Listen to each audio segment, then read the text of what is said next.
Assalamualaikum warahmatullahi wabarakatuh.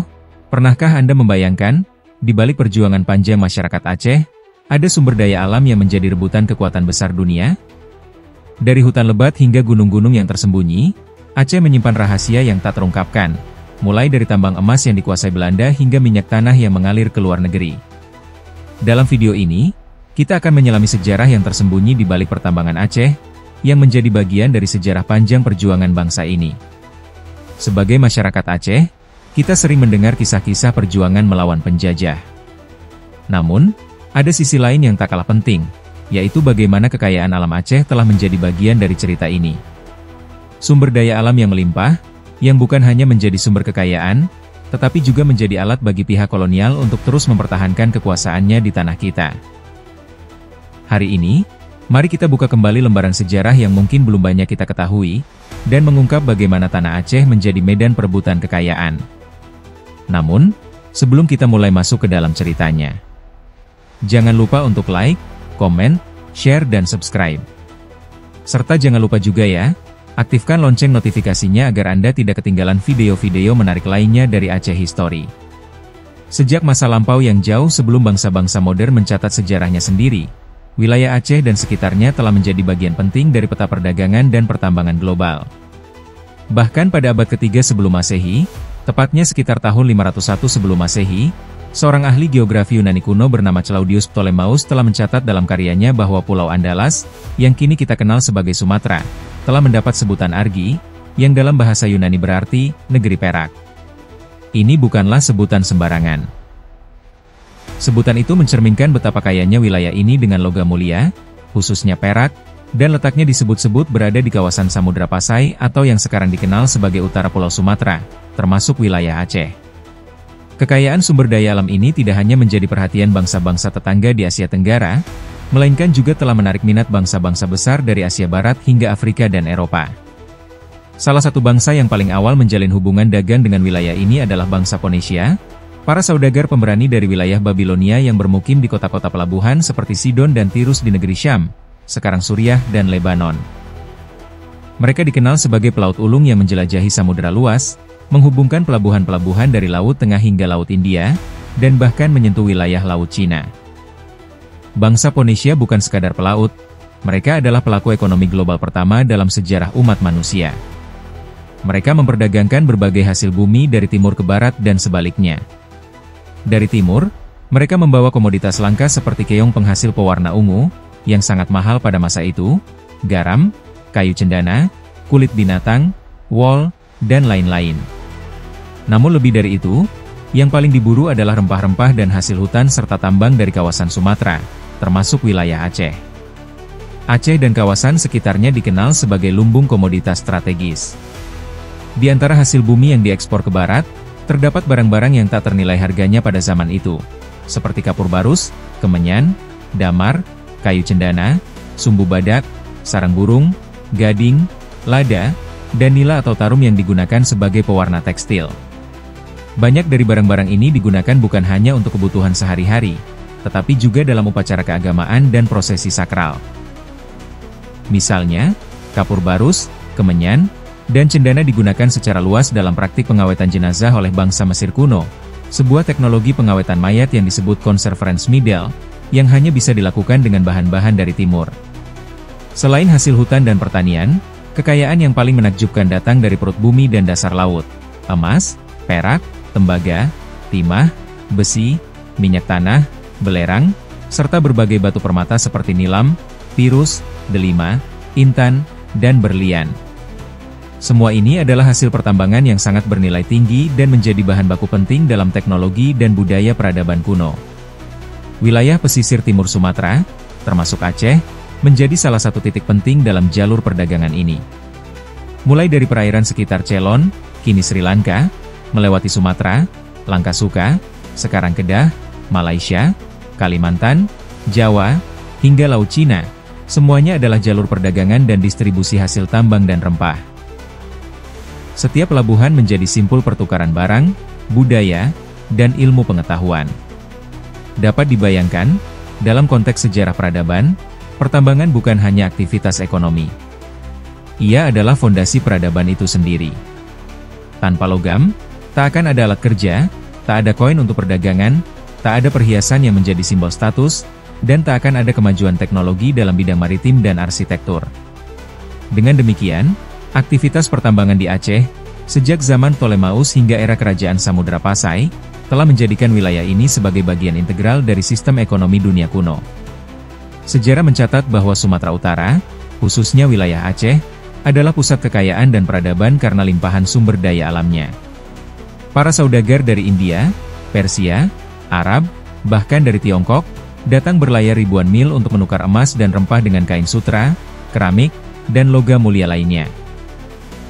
Aceh menjadi melting pot, tempat pertemuan budaya, ilmu pengetahuan, dan teknologi kuno dari berbagai belahan dunia.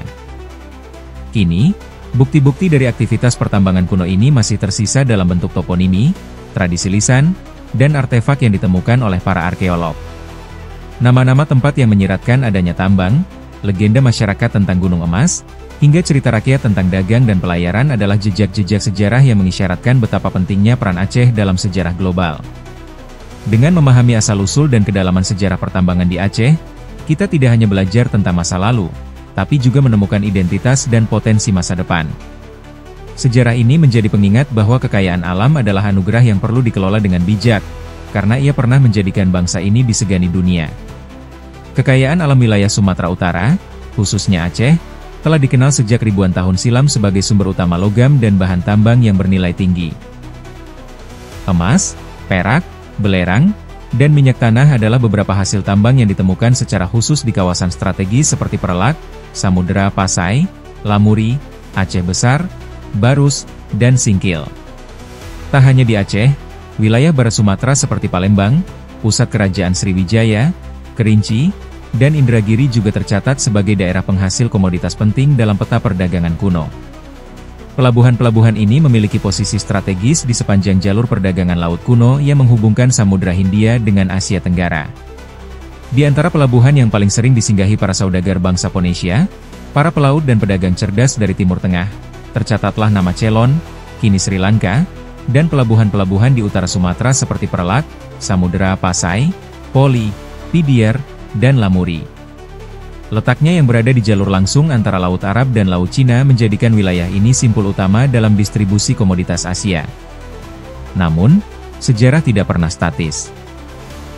Setelah ekspansi besar yang dilakukan oleh Iskandar Zulkarnain, Alexander the Great, bangsa Ponesia mengalami kemunduran. Kekuasaan dan pengaruh di jalur perdagangan laut mulai bergeser. Muncullah bangsa-bangsa baru yang mengambil alih peran penting itu, yaitu bangsa Rum, Rumania, Syam, Levant atau Suriah, dan Persia. Mereka mengisi kekosongan dominasi pelayaran dan secara perlahan membangun kembali jaringan perdagangan dan diplomasi dengan kawasan timur, termasuk Sumatera. Pada awal abad pertama Masehi, bangsa Persia menunjukkan keberanian luar biasa. Mereka mulai berlayar sendiri melewati Teluk Benggala menuju Pulau Ceylon, dan dari sana terus ke utara Pulau Sumatera. Pelabuhan-pelabuhan seperti Perlak, Poli, dan Lamuri menjadi tempat persinggahan penting dalam rute pelayaran mereka. Di sisi barat Sumatera, Pelabuhan Barus menjadi destinasi utama karena terkenal sebagai penghasil kapur barus dan kemenyan berkualitas tinggi. Dua komoditas yang sangat dibutuhkan di dunia barat untuk pengobatan, pengharum ruangan, dan pengawetan jenazah. Aktivitas perdagangan Persia ini tidak hanya membawa pengaruh ekonomi, tapi juga menciptakan pertukaran budaya dan ilmu pengetahuan. Kaum pelaut, pedagang, bahkan para sarjana Persia mulai menjelajahi wilayah India Selatan dan Sumatera, khususnya Aceh. Mereka tidak hanya membawa barang dagangan, tetapi juga membawa ilmu navigasi, bahasa, sastra, dan tentu saja nilai-nilai spiritual yang kelak berperan penting dalam sejarah Islamisasi kawasan ini. Salah satu peristiwa monumental dalam sejarah hubungan antara Persia dan dunia timur adalah ekspedisi besar pada awal abad ke-8, tepatnya tahun 717 Masehi. Sebanyak 35 kapal Persia yang dipimpin oleh seorang pelaut dan pemimpin ekspedisi bernama Az-Zahid mengarungi Samudra Hindia menuju Tiongkok. Armada ini bukan sembarang misi dagang. Dengan membawa puluhan kapal, mereka mengarungi rute yang sangat jauh dan menantang, namun strategis. Dalam perjalanannya ke Tiongkok, armada ini singgah di Poli, Pidier, dan Aceh Besar, dua kawasan penting di utara Sumatera. Di pelabuhan-pelabuhan Aceh inilah terjadi interaksi budaya dan ekonomi dalam skala besar.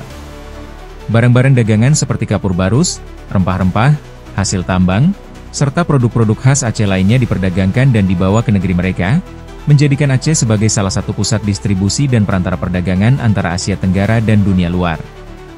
Hubungan dagang ini bahkan melampaui hubungan ekonomi biasa. Ia berkembang menjadi jaringan diplomasi, budaya, dan spiritual yang menjadi fondasi penting dalam perkembangan peradaban di wilayah ini.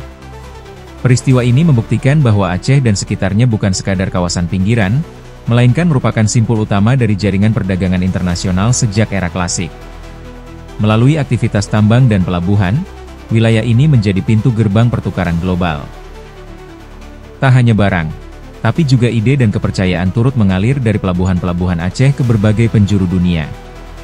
Sebagaimana dicatat dalam berbagai sumber sejarah klasik, hubungan antara dunia barat dan timur tidak hanya terjadi melalui jalur laut, tetapi juga melalui jalur darat yang membentang jauh dari Turki hingga ke Tiongkok, melintasi wilayah-wilayah penting seperti Turkistan dan Persia.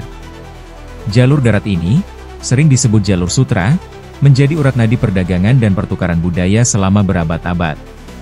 Namun, perubahan besar terjadi ketika lalu lintas pelayaran laut mulai berkembang pesat. Gelombang ekspedisi dan eksplorasi maritim mulai menggantikan dominasi jalur darat, membuka jalur-jalur baru yang lebih cepat dan efisien, serta menghubungkan langsung dunia timur dengan dunia barat melalui laut. Bangsa Tiongkok tidak ketinggalan dalam memanfaatkan peluang ini. Menyadari pentingnya jalur laut dalam memperluas pengaruh dan perdagangan, mereka mulai mengirim ekspedisi-ekspedisi maritim yang menyusuri pulau-pulau di sepanjang Samudra Hindia. Tujuannya jelas, menghubungkan pelabuhan-pelabuhan di pesisir Tiongkok dengan pantai-pantai penting di Teluk Benggala dan Teluk Persia, termasuk wilayah-wilayah di sepanjang pantai Sumatera. Salah satu ekspedisi penting dari Tiongkok dicatat dalam sejarah adalah perjalanan F.A. Hien, seorang biksu dan penjelajah asal Tiongkok. Pada tahun 399 Masehi, F.A. Hien memulai perjalanan monumental ke Hindustan, India, melalui jalur darat, bersama sekitar 200 orang dalam satu rombongan. Mereka tidak hanya berniat berdagang, tetapi juga belajar agama, khususnya Buddhisme. F.A. Hien adalah salah satu dari sedikit tokoh sejarah yang tidak hanya menjadi pelancong, tapi juga seorang pencatat sejarah. Mengamati kondisi sosial, budaya, dan agama di tempat-tempat yang dikunjunginya. Menariknya, perjalanan pulang F.A. Hien dari India dilakukan melalui jalur laut, sebuah langkah yang tidak hanya efisien tetapi juga membuka cakrawala baru bagi bangsa Tiongkok dalam pemahaman mereka terhadap jalur perdagangan maritim. Dalam perjalanannya kembali ke negeri asal, ia menyusuri pelabuhan-pelabuhan penting di Sumatera, seperti Palembang, yang dikenal dalam catatan Tionghoa dengan nama Shilifoshi, serta wilayah utara Sumatera seperti Poli, Pidiar, dan Kedah, Kadaha. Dalam catatannya, F.A. Hien menggambarkan kondisi Sumatera sebagai kawasan yang dihuni oleh berbagai kerajaan kecil, masing-masing dipimpin oleh seorang raja. Penduduknya telah mengenal berbagai kegiatan produktif seperti pertanian, peternakan, dan perikanan. Meski agama Buddha belum tersebar luas di wilayah ini pada masa itu, masyarakat lokal sudah menunjukkan perkembangan sosial dan ekonomi yang cukup signifikan. Ketika rombongan F.A. Hien singgah di Pulau Jawa, mereka tinggal selama 5 bulan sebagai tamu masyarakat setempat. Dari pengamatannya, ia juga menyimpulkan bahwa pengaruh agama Buddha belum begitu dominan di wilayah ini, meskipun sudah mulai dikenal. Kunjungan ini menjadi penting dalam peta interaksi budaya Asia Timur dan Asia Tenggara. Dari sisi Tiongkok, perjalanan ini bukan hanya ekspedisi keagamaan, melainkan juga diplomasi kebudayaan dan pemetaan jalur perdagangan laut yang strategis. Kunjungan F.A. Hien dan ekspedisi-ekspedisi lain dari Tiongkok ternyata membawa pengaruh besar. Lalu lintas laut menjadi semakin ramai. Kapal-kapal dagang dari berbagai bangsa, Romawi, Arab, dan Persia, mulai berdatangan semakin sering ke wilayah timur, termasuk ke pelabuhan-pelabuhan penting di Nusantara. Jalur maritim internasional yang menghubungkan Laut Tengah dengan Laut Cina Selatan melalui Samudra Hindia dan Selat Malaka pun semakin aktif, menjadikan perairan ini sebagai salah satu jalur perdagangan tersibuk di dunia kuno. Dengan berkembangnya rute laut ini, wilayah Nusantara, terutama Sumatera dan Aceh, memainkan peran strategi sebagai simpul perdagangan global. Komoditas seperti emas, kapur barus, kemenyan, rempah-rempah, serta hasil tambang lainnya menjadi primadona dalam pertukaran dagang lintas benua. Disinilah peran penting Aceh dan sekitarnya mulai mendapatkan sorotan sejarah. Bukan hanya karena kekayaan alamnya, tetapi karena posisinya yang menjadi jembatan antara timur dan barat sejak abad-abad awal Masehi. Memasuki abad ke-7 Masehi, dunia menyaksikan sebuah perubahan besar yang bukan hanya berdampak pada peradaban Timur Tengah, tetapi juga menyentuh wilayah-wilayah jauh di timur, termasuk Asia Tenggara. Perubahan itu adalah munculnya Islam sebagai kekuatan agama, budaya, dan politik yang meluas pesat dari Jazirah Arab ke seluruh penjuru dunia. Bersamaan dengan kemunculan Islam, kegiatan pelayaran dan perdagangan pun mengalami lonjakan yang signifikan. Laut bukan lagi sekadar jalur niaga, tetapi juga menjadi media dakwah dan penyebaran peradaban baru. Bangsa Persia, yang telah lama menjalin hubungan dagang dengan India, menjadi salah satu pelopor penting dalam menyebarluaskan jaringan pelayaran ke wilayah timur. Melalui pelabuhan-pelabuhan di pesisir India, orang-orang Persia membawa serta saudagar dan ulama Arab yang kemudian melanjutkan pelayaran mereka ke wilayah Asia Tenggara, menyusuri Selat Malaka, menyinggahi Siam, Thailand, Annam, Vietnam, Kerajaan Champa di wilayah Vietnam Tengah, hingga mencapai pesisir Tiongkok. Pada masa inilah pelabuhan Canton, Guangzhou, di Tiongkok menjelma menjadi salah satu pasar dagang internasional yang sangat penting.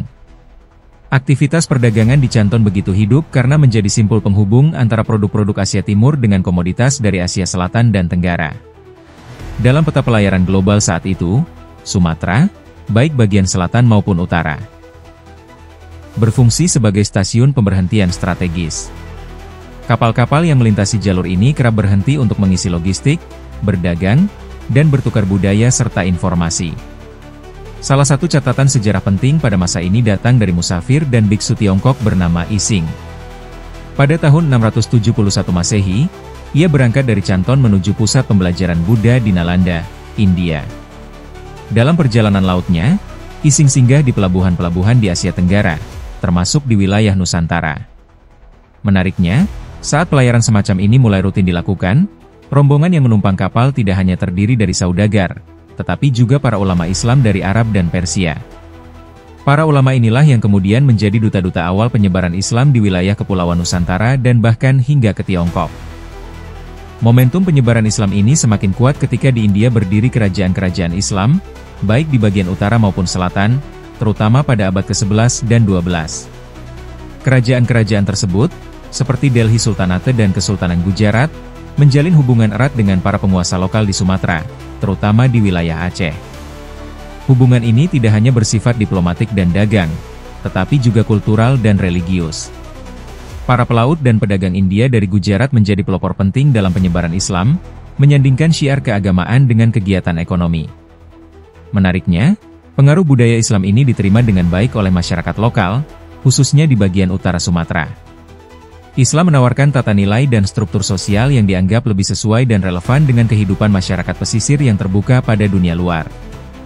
Hal ini berbeda dengan agama Buddha, yang pada saat itu tidak berkembang secara signifikan di Aceh.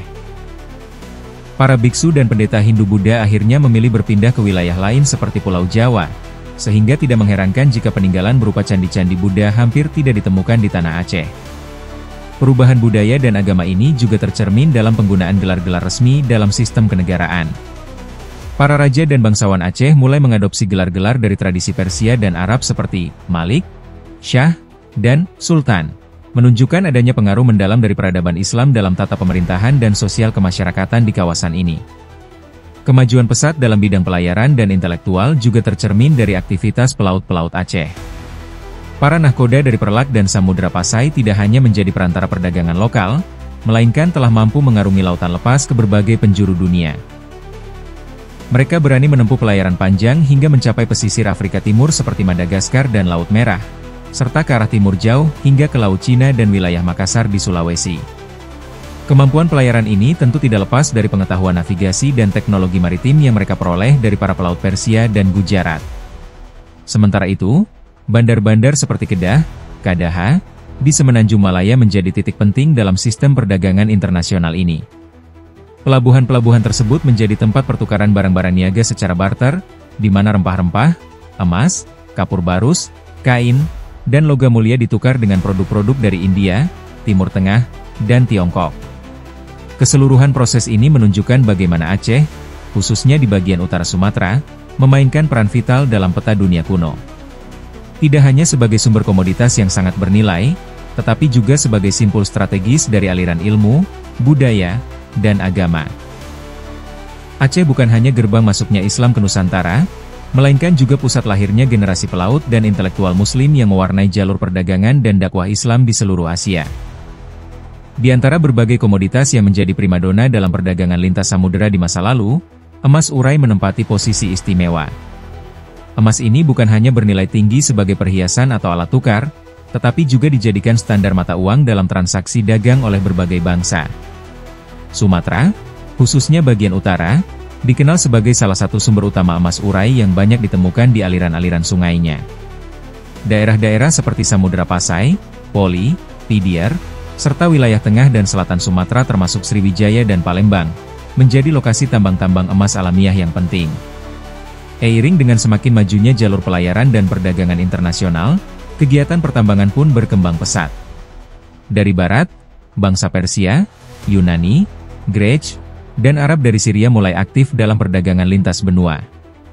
Dari timur, pedagang-pedagang dari Tiongkok dan Pegu, sebuah wilayah di Myanmar, turut serta dalam arus pertukaran barang.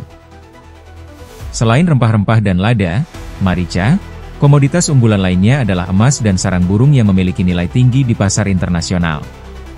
Wilayah Sumatera, bersama dengan Kadaha, Kedah, di Semenanjung Malaya, menjadi simpul penting dalam jalur dagang yang kini dikenal sebagai Selat Melaka, dulu disebut Selat Banang Bintan.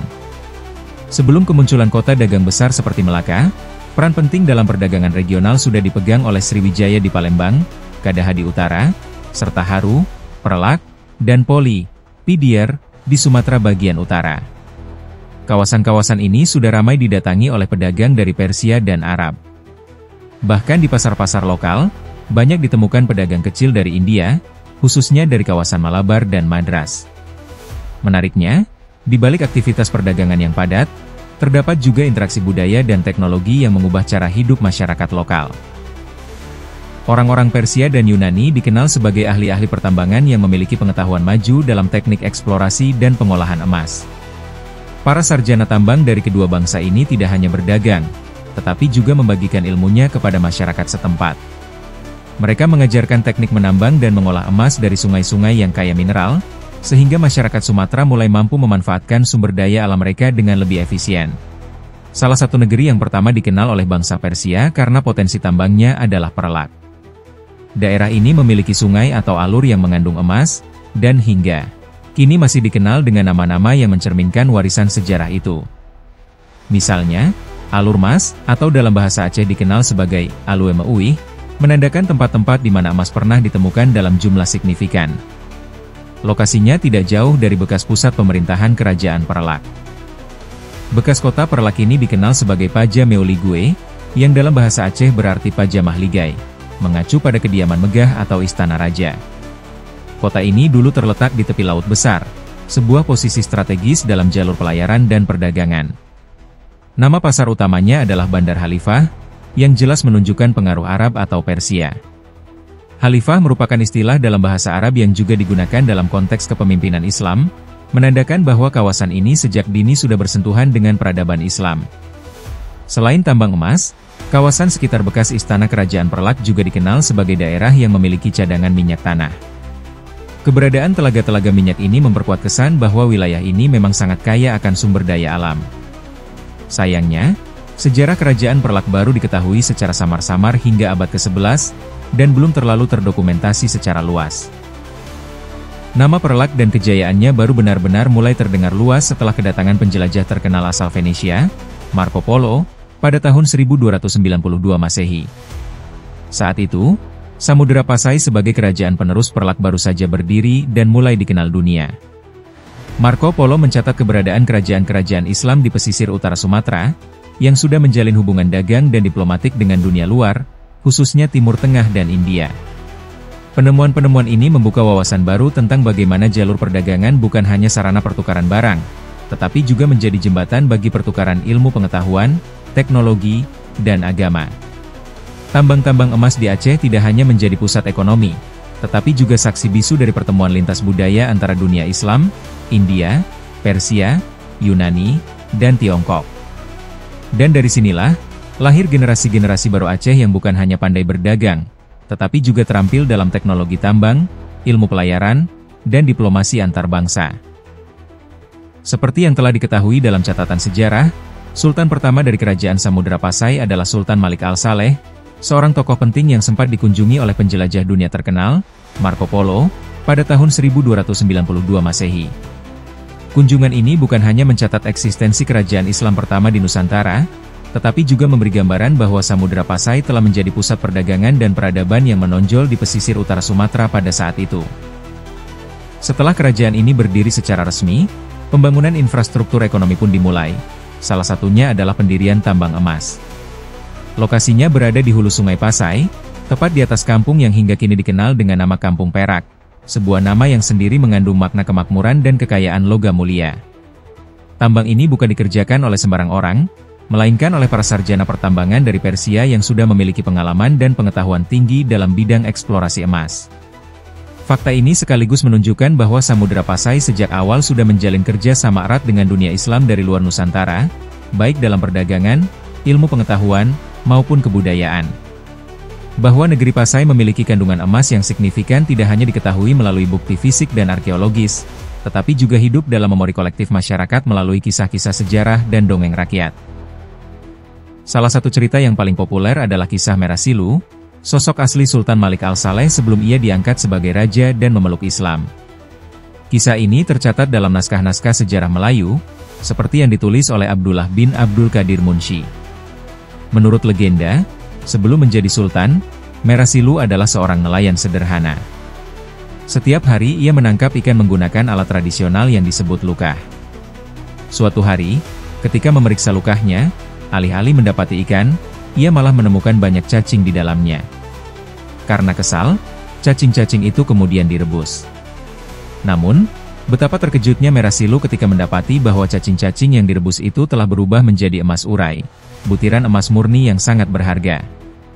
Kisah ini memang terdengar seperti dongeng yang penuh keajaiban, mirip dengan cerita-cerita fantastis dari Hikayat 1001 Malam dari dunia Persia. Akan tetapi, dalam pendekatan ilmiah, legenda seperti ini seringkali menyimpan jejak realitas yang terselubung. Bisa jadi, cacing-cacing tersebut memang hidup dalam lumpur atau tanah yang mengandung mineral emas di dasar sungai. Ketika direbus, sisa-sisa partikel emas yang telah tertelan cacing mungkin mengendap dan terlihat sebagai emas murni. Meskipun terdengar mustahil, tidak sedikit penemuan masa lalu yang awalnya dianggap sebagai mitos, namun kemudian terbukti benar seiring majunya ilmu pengetahuan dan teknologi modern.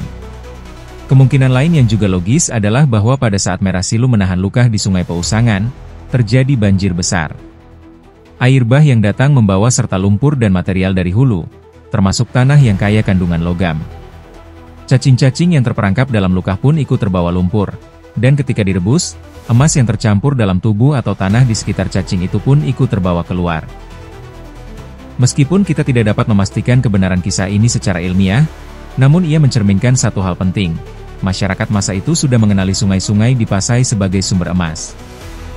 Apapun bentuk cerita atau mitosnya, kenyataan yang tidak dapat disangkal adalah bahwa sungai-sungai di sekitar Samudra Pasai memang kaya akan emas. Kekayaan inilah yang kemudian menjadi dasar kemakmuran kerajaan Samudra Pasai dalam waktu yang relatif singkat.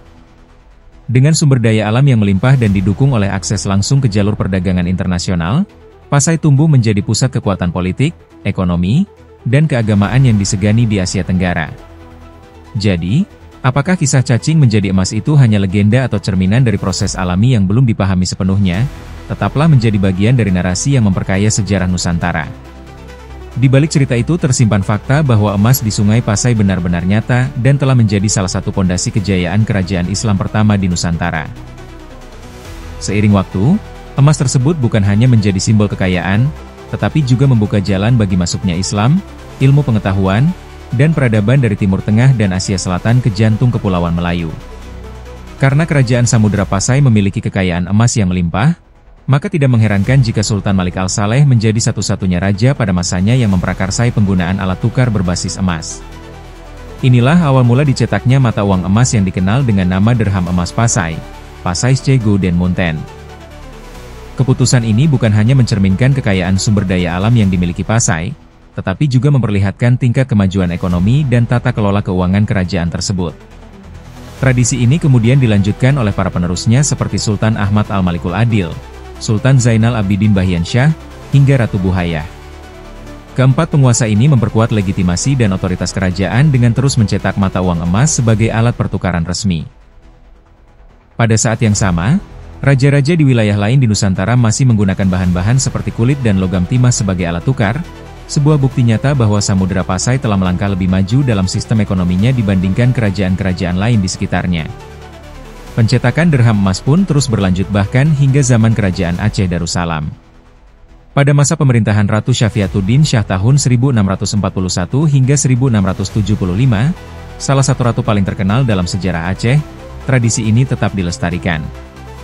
Ratu Syafiatuddin, yang merupakan istri dari Sultan Iskandar Muda, dikenal tidak hanya sebagai pemimpin wanita pertama dalam sejarah Aceh, tetapi juga sebagai pemimpin bijak yang menjaga kedaulatan dan kestabilan ekonomi kerajaan.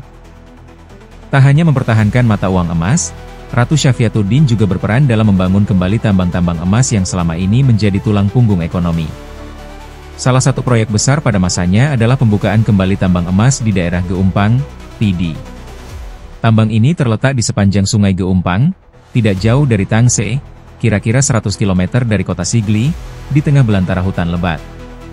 Di sepanjang aliran sungai tersebut, masyarakat menemukan emas urai yang mengalir bersama lumpur dan pasir, menjadi bukti bahwa tanah Aceh memang diberkahi dengan kekayaan alam yang luar biasa.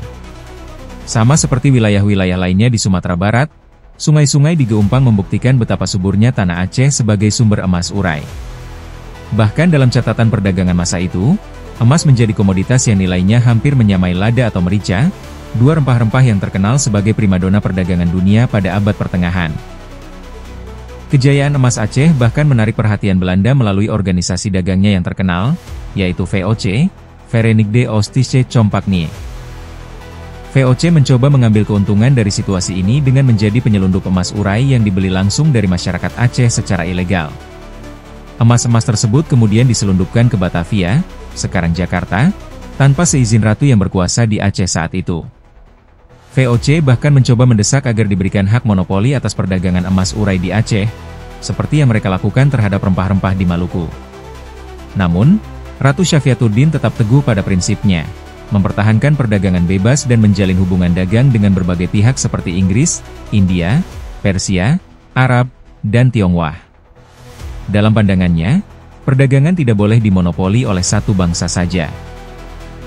Aceh, yang telah menjadi pusat perniagaan di ujung barat Nusantara, harus tetap menjadi tempat di mana berbagai bangsa bisa datang dan berinteraksi secara adil dan setara. Pekan-pekan, pasar-pasar, di Aceh pun menjadi pusat aktivitas perdagangan emas yang ramai. Tidak hanya emas urai dari tambang-tambang di pedalaman Aceh, tetapi juga emas dari wilayah lain di Nusantara yang dibawa dan diperdagangkan di sana.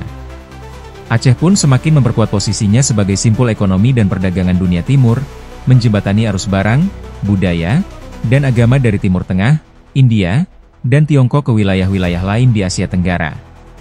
Kemegahan itu bukan hanya karena kekayaan tanahnya, tapi juga karena kebijakan para pemimpinnya yang bijaksana dan berpandangan jauh ke depan.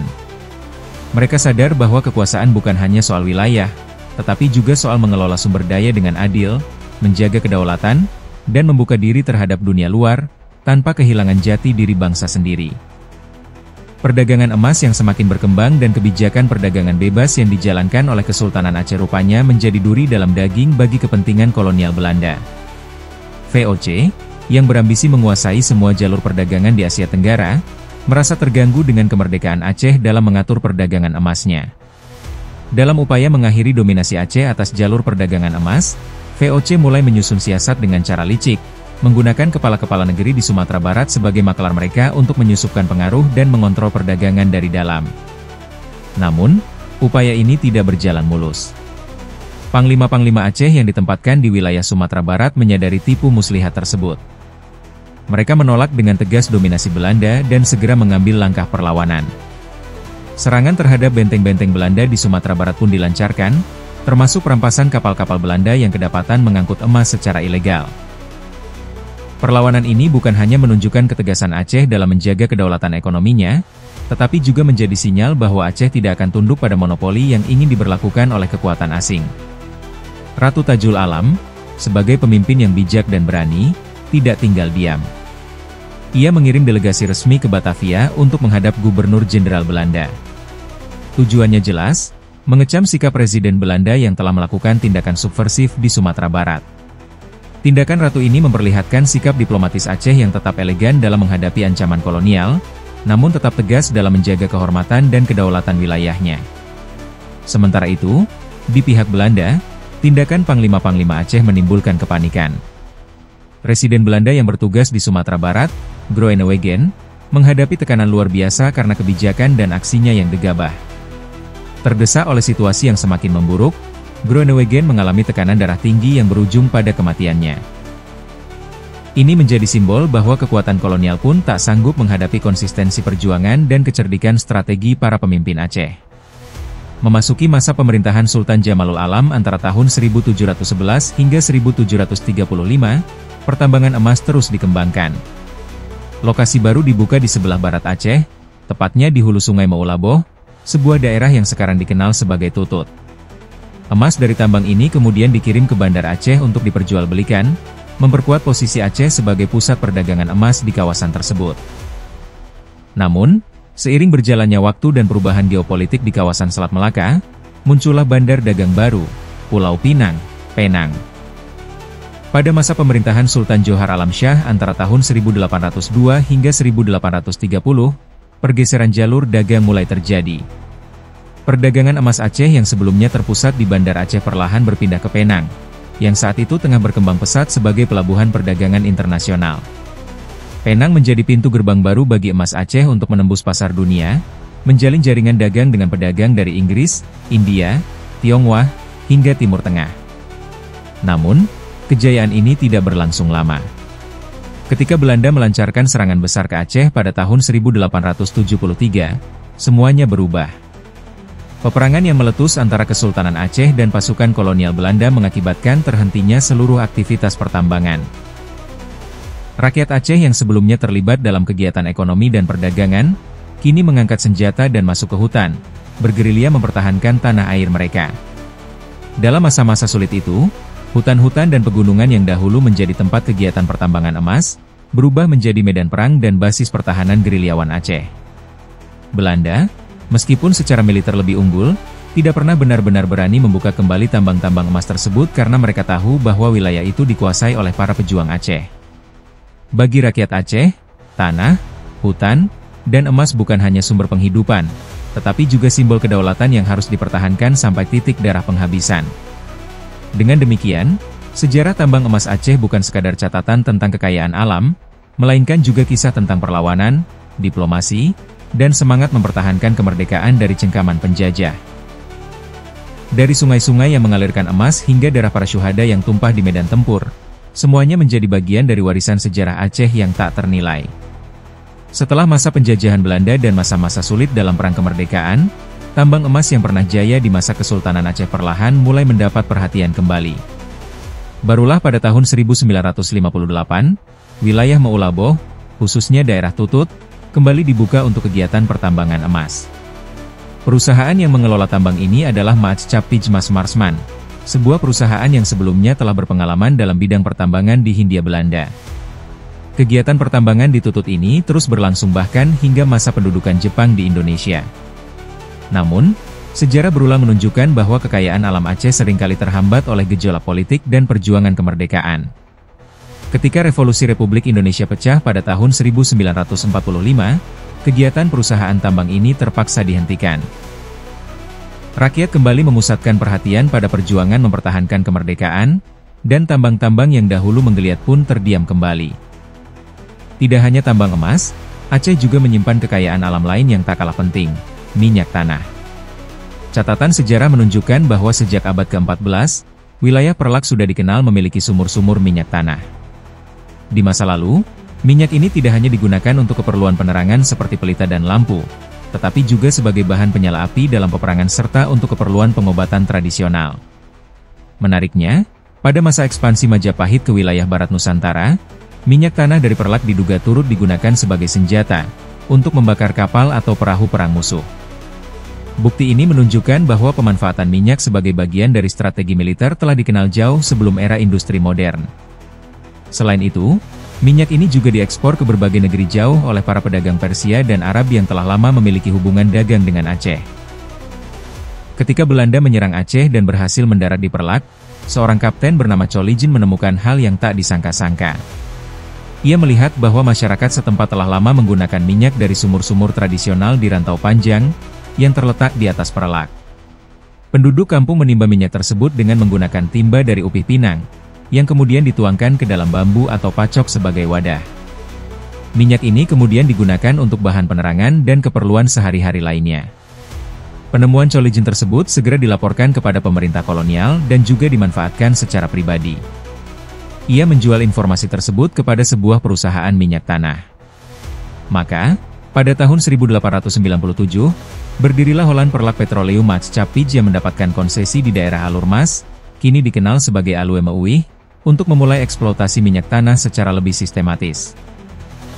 Perkembangan industri minyak tanah ini semakin pesat ketika pada tahun 1908, Bataafse Petroleum Maatschappij, BPM, yang kelak menjadi bagian dari Royal Dutch Shell, membuka lokasi pengeboran baru di Rantau Panjang, tepat di seberang Sungai Alur Mas, sekitar 5 km dari titik konsesi sebelumnya. Ini menjadi tonggak penting dalam sejarah industri perminyakan Indonesia, khususnya Aceh. Minyak yang dihasilkan dari wilayah ini tidak hanya digunakan secara lokal, tetapi diangkut melalui jaringan pipa sepanjang 128 km menuju Pangkalan Brandan di Sumatera Utara. Di sana, minyak dimasak dan diproses sebelum akhirnya diekspor ke luar negeri. Aliran minyak dari pegunungan Aceh ke pelabuhan-pelabuhan ekspor menjadi bukti nyata bahwa tanah Aceh tidak hanya kaya dalam makna budaya dan sejarah, tetapi juga menyimpan potensi ekonomi yang sangat besar. Namun seperti halnya dengan tambang emas, potensi besar ini juga tak lepas dari campur tangan kekuatan kolonial yang lebih sering mengambil keuntungan sepihak daripada memberikan manfaat kepada masyarakat lokal. Kekayaan alam Aceh, baik emas maupun minyak, menjadi rebutan yang mengundang campur tangan asing sejak berabad-abad lalu. Masyarakat Aceh, dengan segala kebijaksanaan dan perlawanan yang diwariskan dari generasi ke generasi, terus berjuang menjaga hak atas tanah dan sumber daya mereka. Awalnya, rencana Holland Perlak Petroleum Maatschappij adalah mendirikan sebuah pabrik besar langsung di Rantau Panjang Bayewen, tepat di dekat sumber minyak. Namun, seperti yang sering terjadi di Aceh pada masa itu, kondisi keamanan menjadi penghalang utama. Hutan-hutan di sekitar Rantau Panjang masih menjadi basis pertahanan para gerilyawan muslimin yang terus melakukan perlawanan terhadap kekuasaan kolonial. Karena itu, Ula Balang Negeri Perlak saat itu, Tekucik Muda Peusangan Abu Bakar, menolak untuk bertanggung jawab atas keselamatan proyek di kawasan tersebut. Akibatnya, pihak perusahaan memilih untuk mengalirkan minyak yang diperoleh dari sumur-sumur di Rantau Panjang ke tempat yang lebih aman, yaitu ke Pangkalan Susu atau yang lebih dikenal kemudian sebagai Pangkalan Brandan. Di sanalah minyak diproses lebih lanjut sebelum diekspor ke luar negeri. Pada masa itu, tambang minyak di Perlak adalah satu-satunya di wilayah Aceh dan bahkan di sebagian besar Hindia Belanda yang menghasilkan minyak tanah dalam jumlah besar. Belum ada sumur-sumur minyak lain yang aktif di tempat-tempat lain. Hanya dua daerah yang tercatat memiliki aktivitas perminyakan signifikan kala itu, Perlak dan Langkat. Kedua kawasan ini menjadi pusat industri minyak tanah yang sangat penting bagi kebutuhan dalam negeri maupun ekspor. Seiring waktu dan perkembangan teknologi eksplorasi, ditemukanlah sumur-sumur minyak tanah baru. Pada tahun 1928, penemuan penting terjadi di Rantau dan Kuala Simpang, serta di kawasan Cunda, Lok Semawe. Penemuan-penemuan ini semakin memperkuat posisi Aceh sebagai daerah yang sangat kaya sumber daya alam, terutama dalam sektor energi. Namun kekayaan Aceh tidak hanya terbatas pada minyak dan emas. Tambang logam dan batu pun tersebar di berbagai wilayah Aceh. Sayangnya, pada masa kolonial Belanda, pembangunan sektor ini belum sempat digarap maksimal. Hutan-hutan Aceh masih belum sepenuhnya bisa dikuasai oleh pemerintah kolonial karena perlawanan gerilyawan yang terus berlangsung. Meski begitu, pihak Belanda tidak tinggal diam. Mereka telah mulai memeriksa potensi gunung-gunung dan tambang yang ada, dan beberapa catatan hasil eksplorasi tersebut disusun oleh seorang ahli geologi bernama Kremer dalam bukunya. Pemeriksaan sistematis terhadap potensi pertambangan di Aceh mulai lebih diperhatikan sekitar awal abad ke-20. Sejumlah tulisan dan laporan ilmiah yang berhubungan dengan geologi dan sumber daya alam Aceh dikumpulkan dengan cermat. Pada tahun 1904, diterbitkan sebuah kumpulan tulisan penting yang salah satunya adalah karya Profesor Awijman berjudul Über die Vulkane von Nord Sumatra, atau tentang gunung berapi di Sumatera Utara, yang dimuat dalam jurnal ilmiah Zeitschrift der Deutschen Geologischen Gesellschaft. Antara tahun 1901 hingga Mei 1905, seorang insinyur pertambangan Belanda bernama P.J. Jensen dikirim khusus ke Aceh Barat untuk melakukan studi menyeluruh tentang potensi sumber daya tambang di kawasan itu. Ia meneliti jenis-jenis logam yang ada seperti emas, batu bara, dan beberapa mineral lainnya. Jensen bekerja atas perintah pemerintah kolonial untuk membuat laporan teknis mengenai kemungkinan eksploitasi tambang-tambang tersebut menggunakan dana pemerintah, Gouvernement. Hasil laporan-laporan Jensen tersebut kemudian dimuat secara berkala dalam Verslag Triwulan dari Jawatan Pertambangan Hindia Belanda, Mijwezen, antara tahun 1901 hingga 1905. Ini menjadi bagian penting dalam dokumentasi awal sejarah eksplorasi sumber daya alam di Aceh, dan memberikan gambaran awal tentang besarnya potensi yang tersimpan di bawah tanah Aceh. Dr. Haji Hirschi, seorang ahli pertambangan yang bekerja di wilayah Aceh Timur dan Aceh Utara dari tahun 1905 hingga 1906 untuk Koninklijke Nederlandse Petroleumaatschappij, pada tahun 1910 menulis sebuah artikel yang dimuat dalam majalah Aardrijkskundig Genootschap berjudul Geografis Geologische Schiessen van Noordrijn van Sumatra, garis geografis geologis dari bagian utara Sumatera. Artikel ini memberikan wawasan penting tentang kondisi geologi di wilayah tersebut, yang nantinya akan sangat membantu dalam eksplorasi pertambangan di Aceh. Di sisi lain, tanah Gayo dan tanah alas menarik perhatian Dr.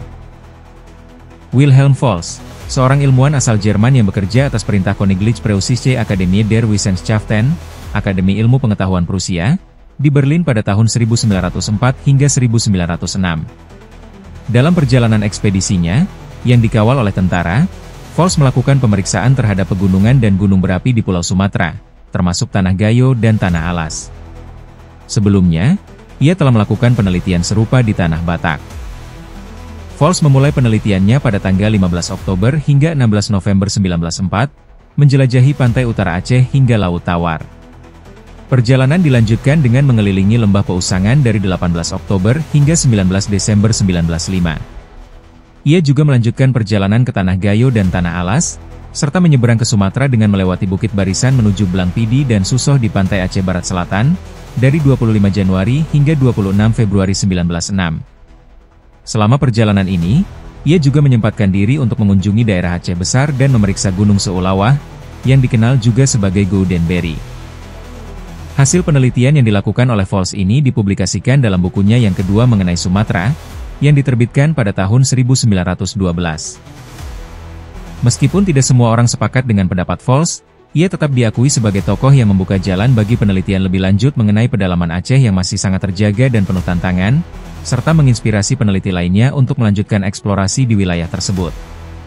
Namun, setelah penelitian Volz, pemerintah kolonial Belanda mulai membatasi izin eksplorasi pertambangan di Aceh. Berbagai jenis tambang, termasuk minyak tanah, tidak lagi diberikan izin eksploitasi kepada pihak swasta, karena pemerintah Belanda ingin menguasai dan mengelola pertambangan tersebut sendiri. Kebijakan ini diberlakukan dalam rangka mengamankan kepentingan kolonial. Pada tahun 1913, pemerintahan kolonial Belanda mulai mengadakan pemeriksaan terhadap potensi pertambangan di Aceh, dengan fokus awal pada kemungkinan keberadaan minyak tanah di kawasan Peusangan. Pada tahun 1915, pemeriksaan dilanjutkan ke daerah sekeliling Peusangan. Sejak Mei 1917, pemeriksaan dibagi menjadi dua bagian. Satu untuk minyak tanah dan satu lagi untuk logam. Di wilayah pantai utara, termasuk Biren, Lok Semawe, dan Lok Sukon, dilakukan 4 percobaan penggalian untuk mengeksplorasi potensi mineral dan minyak tanah. Laporan hasil percobaan ini dimuat dalam buku tahunan pertambangan tahun 1917, yang juga mencakup informasi dari kepala pertambangan sebelumnya, Tuan E. Middelburg. Namun, pemeriksaan terhadap potensi minyak tanah di Aceh Besar tidak membuahkan hasil yang memuaskan, karena tidak ditemukan tanda-tanda yang dapat menunjukkan adanya sumber minyak yang dapat dieksploitasi. Sementara itu, di wilayah pantai timur, pemeriksaan dilanjutkan hingga batas keresidenan Sumatera Timur. Berbagai struktur geologi seperti anticlinalen dan koepels ditemukan, dengan kandungan kimia yang sangat kompleks. Beberapa indikasi adanya minyak juga ditemukan di beberapa tempat. Di Aceh Barat, dilakukan juga pemeriksaan terhadap logam, dan hasilnya menunjukkan adanya berbagai jenis logam yang tersebar. Selain itu, ditemukan juga magnesiat, load glans, sejenis timah hitam, serta batu bara, meskipun jumlahnya tidak cukup signifikan untuk dieksploitasi secara komersial.